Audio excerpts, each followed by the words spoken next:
नमस्कार, प्रदेश हमारा देख रहे हैं आप। आपके साथ मैं हूं प्रियंका राय। बुलेटिन में सबसे पहले बात करेंगे पर्यटन मंत्री की नाराजगी की। दरअसल भरतपुर जिला प्रशासन से कैबिनेट मंत्री विश्वेंद्र सिंह की नाराजगी नजर आई। मंत्री विश्वेंद्र सिंह ने सर्किट हाउस में होने वाली अपनी जन सुनवाई को टाल दिया। विश्वेंद्र सिंह का कहना है कि ऐसी जन सुनवाई से क्या फायदा जिससे लोगों की समस्याओं का समाधान नहीं होता।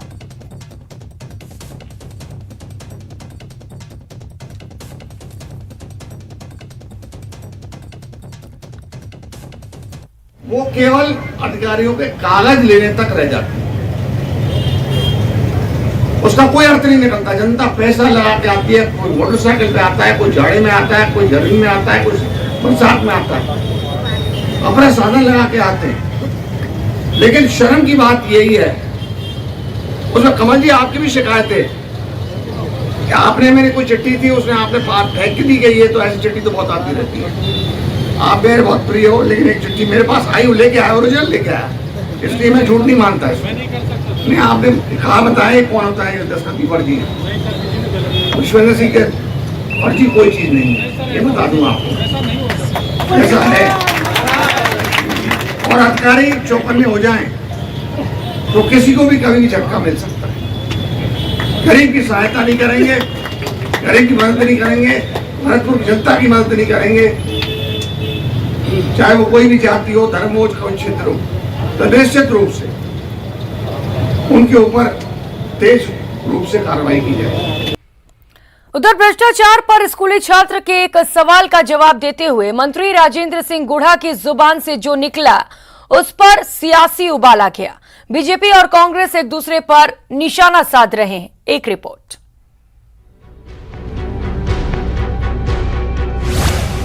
गुढ़ा पर गरमाई सियासत। लेकिन क्या है कि जो गुड़ लगाया वो कोनी में लगा दिया, तो वो न तो खा सके न उसको छोड़ सके। सवाल का जवाब कि मैं 25 करोड़ रुपए लेके और वोट किसी एक आदमी को दे दूं, और उसके बाद में मैंने मेरी धर्मपत्नी से पूछा कि 25 करोड़ रुपए आ रहे हैं, एक वोट देना मुझे। तो मेरी धर्मपत्नी ने मुझे ये कहा था, हमें पैसे नहीं चाहिए, आपकी इज्जत खराब हो जाएगी। मच गया बवाल, किसने लगाई मंत्री की बोली। उससे पहले जब सरकार का उठना पटना शुरू हुआ था, उस टाइम में मेरे पास 60 करोड़ रुपए का ऑफर था, 60 करोड़ का। और बेटी लक्ष्मी, आपको बताना चाह रहा हूं कि मेरा मन भी 60 करोड़ के अंदर लगा था थोड़ा सा, लेकिन मेरे बेटे बेटी ने, मेरी वाइफ ने, उन्होंने मुझे कहा कि नहीं, इज्जत चाहिए। तो यदि सारे लोग इस तरीके से सोचेंगे तो देश ठीक हो जाएगा। कहा तो मंत्री जी स्कूली बच्चों को देश को आगे बढ़ाने का मंत्र देने गए थे, भ्रष्टाचार की दीमक से निजात दिलाने का उपाय बताने गए थे, और कहा जुबान से निकल गया एक सच उनके गले की फांस बनता जा रहा है। बीजेपी के दिग्गज कह रहे हैं कि सीएम अशोक गहलोत ने अपनी सरकार बचाने के लिए बीएसपी के विधायकों की कोहनी में गुड़ लगा दिया, जो ना खाते बन रहा है और ना ही छोड़ते। गुलाबचंद कटारिया कहते हैं कि बीएसपी विधायकों ने सरकार बचाई, मगर बदले में सरकार ने उन्हें कुछ नहीं दिया। जो सोच कर के हम इस पार्टी के सहयोग करने के लिए गए, उसमें हमें मिला कुछ नहीं। और यहाँ तक कि जनता के मन में हम और हमारी गिरावट हुई कि हम जीत के आते हैं बीएसपी से और जाकर के मिल जाते हैं कांग्रेस से, जिसके खिलाफ वोट लेकर के जीते, उसके पक्ष में जाकर मिले, और उसके बाद भी उस जनता को कुछ नहीं दिला सके। गहलोत सरकार को घेरने के लिए कटारिया ने गुढ़ा के बयान को हथियार के तौर पर इस्तेमाल किया है। सरकार की अस्थिरता पर तंज कसा, लेकिन कांग्रेस ने बीजेपी के अस्त्र को वापस उसी ओर मोड़ दिया। कैबिनेट मंत्री बीडी कल्ला कहते हैं कि प्रदेश में कई बार हॉर्स ट्रेडिंग की कोशिशें हुई, लेकिन कांग्रेसियों की एकजुटता ने राजस्थान को मध्य प्रदेश और महाराष्ट्र बनाने की बीजेपी की साजिश पर पानी फेर दिया। राजस्थान में हॉर्स ट्रेडिंग करने की कोशिश कई बार हुई है, जो लोकतांत्रिक पद्धति में उसको कोई भी व्यक्ति जो समझदार है उसकी निंदा करेगा। आप स्वयं जानते हैं कि राजस्थान को मध्य प्रदेश बनाने की, महाराष्ट्र बनाने की कोशिश की गई थी, लेकिन हुआ नहीं। जिस सियासत में मुर्दों को जिंदा करने का चलन हो, वहां माननीय की जुबान से निकली बात बेकार कैसे चली जाती। इसलिए मंत्री गुड़ा के बयान पर बीजेपी जहां कांग्रेस को घेरते हुए प्रदेश में पॉलिटिकल क्राइसिस का मसला जोर शोर से उठा रही है, तो वहीं कांग्रेस बीजेपी की नीयत पर सवाल उठा रही है। Bureau report, news 18 Rajasthan.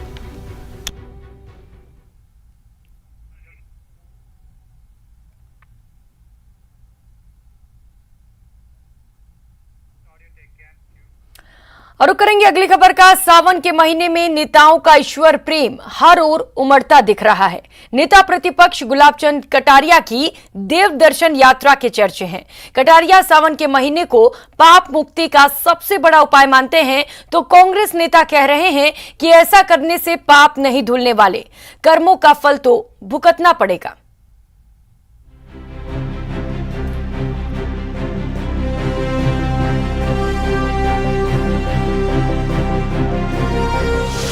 सावन महीने में भक्ति की भोर, ईश्वर प्रेम उमड़ रहा चहुं ओर।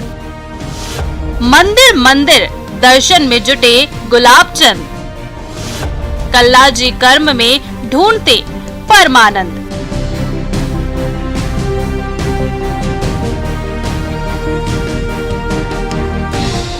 सावन का पावन महीना चल रहा है। हर तरफ आस्था का सैलाब उमड़ रहा है। आम से खास भगवान भोलेनाथ को मना रहे हैं और सुख समृद्धि की कामना कर रहे हैं। जीवन निजी हो या सार्वजनिक, आस्था को अलग नहीं रखा जा सकता है, भले ही नजरिया अलग अलग हो। अब देखिए ना, नेता प्रतिपक्ष गुलाबचंद कटारिया की देव दर्शन यात्रा जारी है। कश्मीर से लेकर राजस्थान तक कटारिया शक्तिपीठों से लेकर हनुमान जी और भगवान शिव के मंदिरों में जा रहे हैं। अपने इष्ट देवों की पूजा अर्चना कर खुद के गुनाहों के लिए प्रायश्चित कर रहे हैं। कटारिया कह रहे हैं, मैं मेरी तरक्की के लिए कुछ नहीं मांग रहा, मैं तो आत्मा की शुद्धि के लिए परमात्मा के दर पर जा रहा हूँ। मांगने नहीं जाता हूँ मुझे ये दे दो, ये दे दो, ये दे दो, ये बना दो। मैं इस तरह की मांग करने कभी नहीं गया आज दिन तक। मैं कहता हूँ कि मुझसे कोई चूक हो जाती जिससे मेरे काम में न्यूनता आती है, तो वो चूक मेरे से नहीं हो, न्यूनता न आए। मैं जो भी काम करूँ वो अच्छा करूँ, लोगों को मेरे काम के आधार पर एक तरह से उनको संतोष मिले, उनको ये लगे कि नहीं मैं ठीक किया है, तो उसका आनंद सामने वाले को आएगा ना आएगा, मुझे अंतर्मन से बहुत आनंद आएगा। लेकिन कांग्रेस में धार्मिक मामलों के विशेषज्ञ कहे जाने वाले डॉक्टर बीडी कल्ला का नजरिया कुछ और ही है। वो कटारिया के देव दर्शन को ज्यादा गंभीरता से नहीं लेते।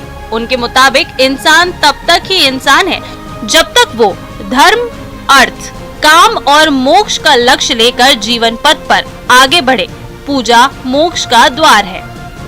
मैं अभी कोई मान लो चोरी कर लूं, भगवान को कह दूं कि मेरे को माफ कर दो, भगवान कभी माफ नहीं करेगा, वो उसका दंड देगा ही देगा। इसलिए मैंने आपको बताया ना, पूजा की जाती है मोक्ष के लिए, स्वाध्याय के लिए। कटारिया की उम्र 75 पार हो चुकी है। वो अपने इष्ट देवताओं को मनाकर अगले चुनाव में फिर से उस ओहदे पर पहुंचने की जरूर इच्छा पाल रहे होंगे, जिसके लिए उन्होंने जीवन के 40 साल सियासत में दे दिए। सावन के महीने में दिखावे के तौर पर ही सही, नेता मंदिर मंदिर जा रहे हैं, दर्शन कर रहे हैं, पूजा पाठ करके मनौतियां भी मांग रहे हैं और अपने गुनाहों के लिए माफी भी। मगर साल के 11 महीने ये दिखावा भी नहीं होता है और नेता गलती पर गलती करते चले जाते हैं। आखिर राजनीतिक स्तर में आ रही इस गिरावट का शुद्धिकरण कब होगा, इसका हम सबको इंतजार है। बाबूलाल धायल, न्यूज़ 18 जयपुर। और खबर अलवर से है। अलवर के बानसूर में एसीबी ने बड़ी कार्रवाई की। बानसूर एसएचओ रविंद्र कविया और हेड कांस्टेबल सुरेश कुमार को ट्रैप किया गया। एसएचओ रविंद्र कविया और हेड कांस्टेबल सुरेश कुमार को निलंबित कर दिया गया है। एसीबी ने 1,40,000 की रिश्वत लेते दोनों को ट्रैप किया था। एसपी अलवर तेजस्विनी गौतम ने इस मामले पर कार्रवाई करते हुए दोनों को सस्पेंड कर दिया है। पहले भी विवादित रहे थे थाना अधिकारी रविंद्र कविया। सुरेश कुमार हेड कांस्टेबल ने, चूंकि परिवादिया के पास 1,40,000 रुपए की ही व्यवस्था हो पाई थी, अपने पति को अवैध हिरासत से छुड़ाने की एवज में उसने सुरेश कुमार हेड कांस्टेबल को दिए। जैसे ही उसने आरोपी हेड कांस्टेबल को रिश्वत राशि दी, हमारी ट्रैप टीम ने इशारा पाते ही उसको पकड़ लिया और आगे की ट्रैप कार्रवाई आगे जारी है। और खबरों में आगे बढ़ेंगे। रीट 2022 का पेपर फायर करने के मामले में पुलिस को बड़ी कामयाबी हाथ लगी है। पुलिस ने आरोपी को जालौर जिले के रानीवाड़ा से गिरफ्तार कर कोर्ट में पेश किया, जहां से उसे जेल भेज दिया गया। आरोपी अभ्यर्थी 24 जुलाई को आयोजित रीट लेवल 2 परीक्षा की चौथी पारी से पेपर लेकर गायब हो गया था। सोशल मीडिया में पेपर वायरल होने के बाद माध्यमिक शिक्षा बोर्ड ने QR कोड के आधार पर कॉपियों की जांच पड़ताल की, जिसके बाद पूरे मामले का खुलासा हुआ।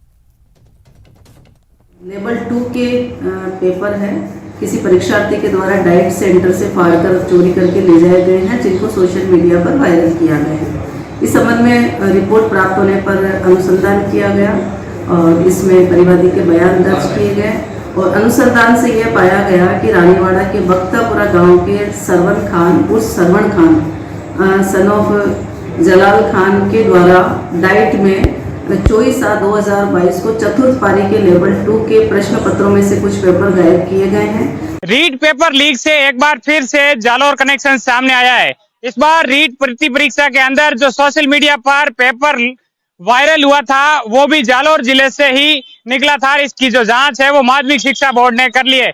माध्यमिक शिक्षा बोर्ड ने जालौर की जो एक परीक्षा केंद्र से ये जो पेपर था ये निकला था और उसके बाद सोशल मीडिया पर वायरल किया था। इस पेपर का जो बार कोड था, उसी बार कोड के आधार पर माध्यमिक शिक्षा बोर्ड ने परीक्षा केंद्र से किया 15,808 से जो जांच पड़ताल की, तो जिसके अंदर 79 से 90 नंबर के जो पेज थे वो गायब थे। और इस पूरी घटनाक्रम को लेकर जालौर पुलिस ने जालौर जिले के रानीवाड़ा के पास एक गांव का रहने वाले सरवण खान को गिरफ्तार कर लिया है। अब फिलहाल पुलिस ने आरोपी को कोर्ट में पेश करके उसे जेल भेज दिया गया। लेकिन जिस तरीके से रीट भर्ती परीक्षा का पूर्व में जो जालौर कनेक्शन था, ऐसे में इस बार भी रीट पेपर जो वायरल हुआ था वो भी जालौर से आउट हुआ था। ऐसे में कहीं ना कहीं रीट का कनेक्शन है वो जालौर से एक बार फिर से जुड़ गया है। श्याम बिश्नोई, न्यूज़ 18 जालौर। और क्या राजस्थान में एक बार फिर कोरोना फैल रहा है? ये सवाल इसीलिए क्योंकि प्रदेश में कोरोना के मामले तेजी से बढ़ रहे हैं। मंगलवार को प्रदेश भर में 300 नए मामले सामने आए और 3 मरीजों की मौत हो गई, जबकि एक्टिव केसों की संख्या भी 2000 के पार पहुंच गई। स्वास्थ्य विभाग की रिपोर्ट के अनुसार मंगलवार को 20 से भी अधिक जिलों में कोरोना के मामले सामने आए। राजधानी जयपुर में सबसे ज्यादा 106 केस सामने आए। आपको बताते चले, स्वास्थ्य विभाग के अनुसार जुलाई में प्रदेश भर में 5,748 केस रिपोर्ट किए गए और 14 मौतें हो गई।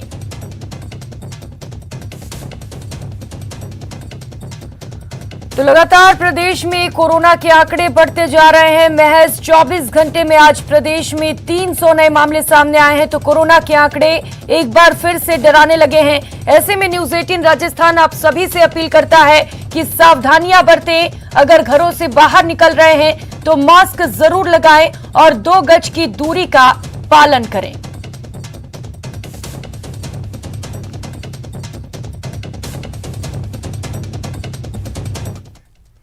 और खबर चूरू से। चूरू सांसद राहुल कसवा ने लोकसभा में संसदीय क्षेत्र के गांव चिड़िया गांधी भादरा में हुई गौकशी का मुद्दा उठाया और सीबीआई जांच की मांग की। राहुल कसवा ने सदन को बताया कि राजस्थान में आए दिन दिल दहला देने वाले आपराधिक घटनाएं हो रही हैं। उदयपुर में कन्हैयालाल जी के साथ हुई दरिंदगी से परिपूर्ण घटना से लेकर अवैध खनन पर रोक को लेकर स्वामी विजयदास जी द्वारा आत्मदाह करना और नोहर में विश्व हिंदू परिषद के कार्यकर्ता पर जानलेवा हमले जैसी घटनाएं राजस्थान सरकार की कानून व्यवस्था की पोल खोल रही हैं। में आए दिन कुछ न कुछ ऐसा कार्य हो रहा है जिसकी वजह से लगातार बहुसंख्यक वर्ग की भावनाओं को जानबूझकर आहत करने का कार्य किया जा रहा है। चाहे उदयपुर में कन्हैयालाल जी की दिल दहलाने वाली घटना क्यों ना हो, चाहे अवैध खनन पर रोक लगाने हेतु स्वामी विजयदास जी की आत्महत्या के बाद मृत्यु, और चाहे नौहर के अंदर विश्व हिंदू परिषद की कार्यकर्ता पर जानलेवा हमला क्यों न किया गया। अध्यक्ष महोदय, 11 जुलाई को ऐसे ही मेरी लोकसभा क्षेत्र के अंदर भादरा का एक चिड़िया गांधी गांव है, उस गांव के अंदर गोकशी का मुद्दा उठा। एक महिला ने सुबह 4 बजे कुछ लोगों को उस गोकशी करते हुए लोगों को देखा और उसके ऊपर लोगों में आक्रोश हुआ। लोगों ने धरना प्रदर्शन किया और धरना प्रदर्शन करने के बाद में पुलिस ने केस भी रजिस्टर हुआ और एक FSL की जांच करने की बात की गई। अचंभे की बात यह है अध्यक्ष महोदय कि जो सैंपल्स पुलिस ने दिए, उन सैंपल्स में सारे सैंपल फेल हुए और प्राइवेट लोगों के द्वारा, गांव के लोगों द्वारा सैंपल दिया गया। उस सैंपल में पुष्टि हुई कि गोकशी का मुद्दा है ये। ब्रेक के बाद आप सभी का स्वागत है। खबरों में आगे बढ़ेंगे। राजस्थान में मिले मंकी पॉक्स के संदिग्ध मरीज को RUHS अस्पताल के आइसोलेशन वार्ड में भर्ती किया गया है और मरीज के सैंपल जांच के लिए SMS मेडिकल कॉलेज के अलावा NIV यानी national institute of virology lab में भेजा गया है। जांच रिपोर्ट आने पर ही मरीज में मंकी पॉक्स की स्थिति स्पष्ट हो पाएगी।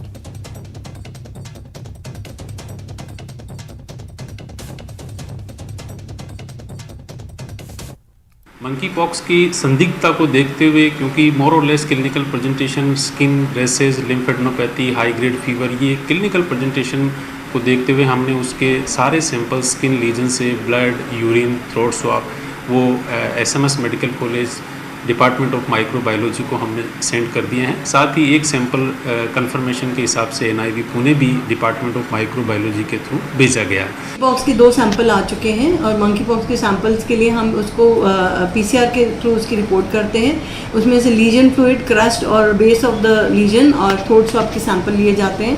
उनका DNA एक्सट्रैक्शन करके उसका टेस्ट किया जाता है ऑर्थोपॉक्स वायरस के लिए और मंकी पॉक्स के लिए।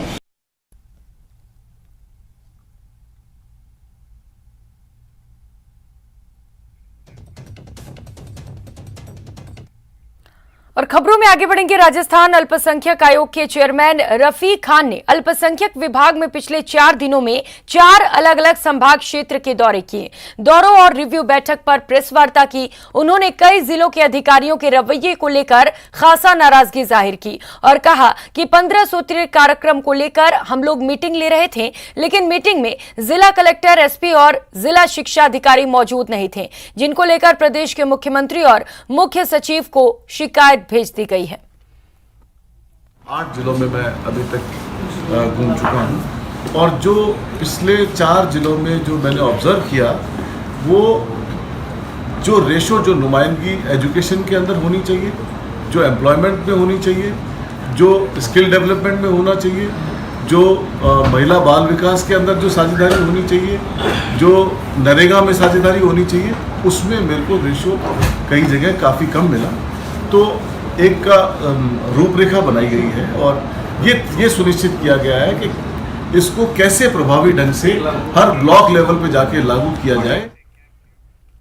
वहीं राजस्थान माध्यमिक शिक्षा बोर्ड की पूरक परीक्षाएं गुरुवार 4 अगस्त से शुरू हो रही हैं। बोर्ड की सेकेंडरी और सीनियर सेकेंडरी की पूरक परीक्षा में 61,614 परीक्षार्थी पंजीकृत हैं और इसके लिए प्रदेश में 204 परीक्षा केंद्र बनाए गए हैं।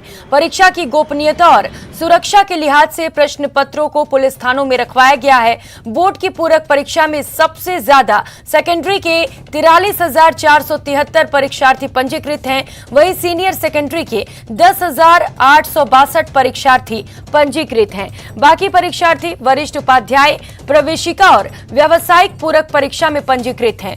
बोर्ड की पूरक परीक्षा 4 अगस्त से शुरू होकर 6 अगस्त तक चलेंगी और इस दौरान प्रदेश में 28 संग्रहण केंद्र और 9 वितरण केंद्र बनाए गए हैं।